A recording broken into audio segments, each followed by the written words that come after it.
Hey, how's it going, everybody? So my name's Nico, and I'm from UrbxnFest, and right now I am with Toby, who's from Studio RSR, and Gabe.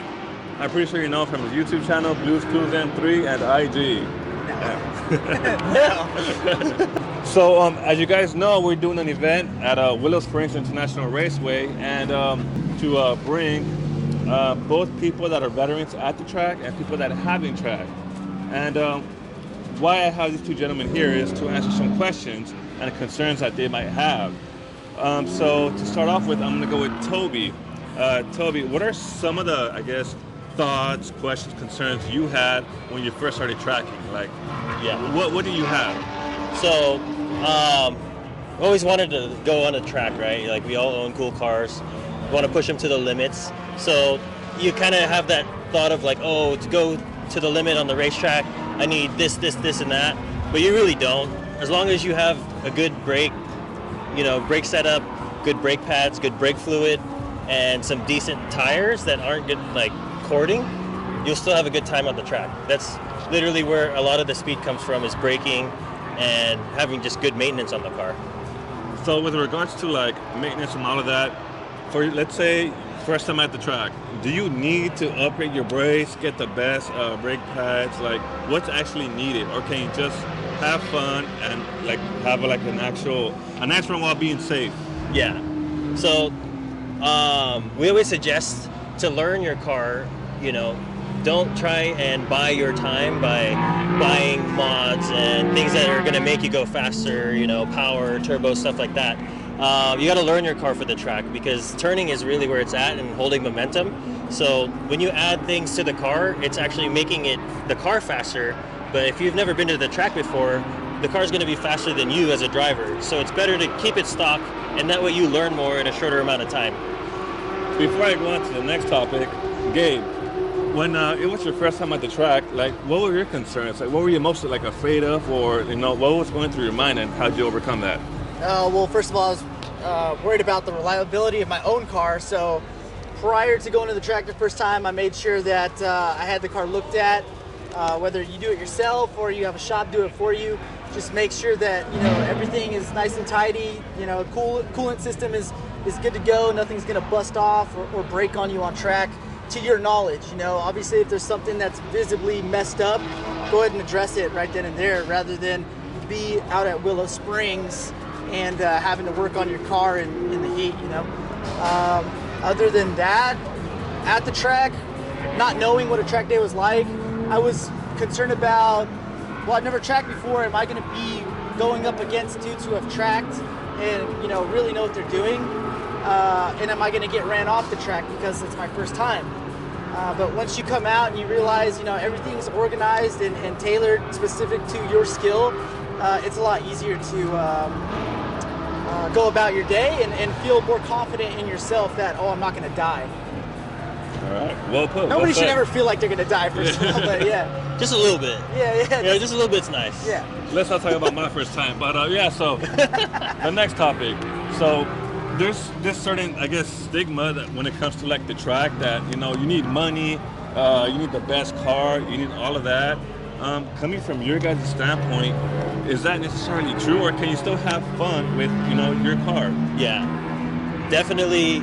A lot of people do think that, and it's good that we're here today at Beamer Challenge at Auto Club, because if you look behind us, most of the fastest cars here are E36s or E46s. So that in today's world, those cars are not that expensive, and to get them fast is super easy.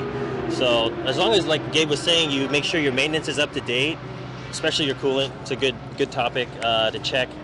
But yeah, you really don't need like a supercar or like a crazy fast new car to be fast on the track. And to follow up on that, Gabe, how would you describe the atmosphere within the track community? Like, is it the same as, like, let's say a Cars and Coffee or a regular meet? What's so different about it? Well, I mean, specifically to Beamer Challenge, this event right here, after enough events, you start to know everyone that competes with you. Whether you're competing against them in the same class or not, it's just very friendly. Everyone helps out everyone. Oh, hey, I need to, change brake fluid because I boiled it. Does anybody have a brake bleeder? And there's somebody here that will definitely help out. and either give you that brake bleeder or help you with that change as well. So it's very tight knit. You grow very close bonds. You network with different people that you may not have ever thought you'd meet, but at the end of the day, you're all here for the common cause, which is to come out and have a good time. So to follow up on that, when it comes to the atmosphere within the track, it's very supportive and it's very, like Gabe said, close-knit. If you need pointers on something, you ask somebody, like let's say Gabe, for example, you come up to him, hey, I'm having trouble with this turn, can you look at my data, or what can I do? Let's say you don't have, a video recording system. What can I do to improve my time, or should I go fast here? Go to these guys and they'll tell you what you should do. Break in earlier, go for all of those questions they'll answer. And I'm pretty sure that was the same case with you guys on your first time, right? We didn't start off setting crazy lap times. Yeah. I don't know about you, Mr. Professional Driver, but it takes time. It takes time. My first car was a '99 E36 M3. Oh, that's crazy because that was mine too. It was like, oh, I'm fucking supercharged. I'm gonna be fast. Nah, it was a non-cooled kit and it overheated because the track is literally gonna push the car and yourself to the limits. Yeah. But going back to the community thing is that's why we're all so open and helpful with everything, because everyone's trying to do their best. They're pushing their car and themselves to the limit.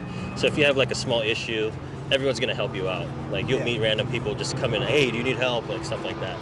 Yeah. And one of the main reasons why we wanted to bring UrbxnFest to everybody here in California and possibly other states is because we want to pretty much show people that haven't been to the track that fun, safe. It's a safe place for people to experience racing, to grow yourself as a technical driver, and to learn the car also. But besides that, it's an experience that's very fun, and everybody should experience in their life.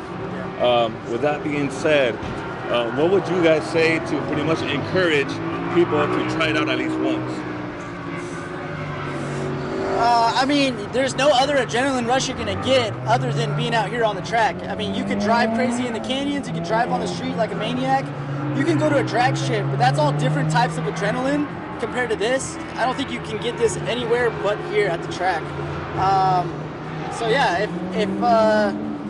I started tracking because I always played like video games. And I'm sure we all did. Yeah, I played like racing games, and I thought, okay, let me take my E36 M3 out and see how good of a driver I am. And, it's addicting. Yeah. One of our customers who just started tracking, we convinced him to go out today. So he said he's addicted. As soon as you go out and try it once, it's very addicting. Yeah, and like Gabe's saying, there's nowhere on the street or in the canyons that you'll feel as comfortable and just focus on and get into a zone that you can't get into any zone, because in the canyons you're always like, oh, there's a lane here, or like it's a blind corner. Out here you're just literally focusing on the track and the car and improving your times. Exactly. So let's say even if you do go off, it's very safe. Yeah, exactly. ACS maybe is not the perfect example, but Big Willow, for example, there's so much room to go off and just get the car to stop. Yeah. And like Toby said, in the canyons, you can't do that. You slide off the road in a canyon run, or on the street, you run a red light, hit somebody or something. It's game over. Yeah. Exactly. So yeah, like I said, one of the main reasons to experience that that track mentality, to build yourself as a driver, the track IQ that you build over time, like they said, it's something that you can't get anywhere else. And that experience is just, you can't describe it, you have to experience it. Once you get bit by that track bug, it's game over. All you're gonna wanna do is improve your time, improve your technical skills, and go from there. So just to recap, August 7th at Willow Springs International Raceway, we expect to see you guys all there. Oh yeah. And then if you guys want, we'll be out there giving instruction, track support. We'll bring all the tools that day. And then we'll do some ride-alongs and all that stuff. So, yeah, hope you guys come out. I hope to see a lot of you guys that have been going up to the canyons with Urban Canvas Nico over here and pushing your cars and thinking you're pushing your cars. I would love to see you guys push your cars at Big Willow, not because I want to be competitive with you, but I just want to open your guys' eyes to the track life and get you guys out here having as much fun as I do, because I know I started in the canyons, and once I started tracking, that was it. Straight track. It's so addicting. Yeah. Very addicting. But with that said, Cool. if you find this video helpful, at all, please like and subscribe. It helps us out. We help you out. It's a win-win relationship, and hope to see you guys on August 7th. Peace. Later, guys.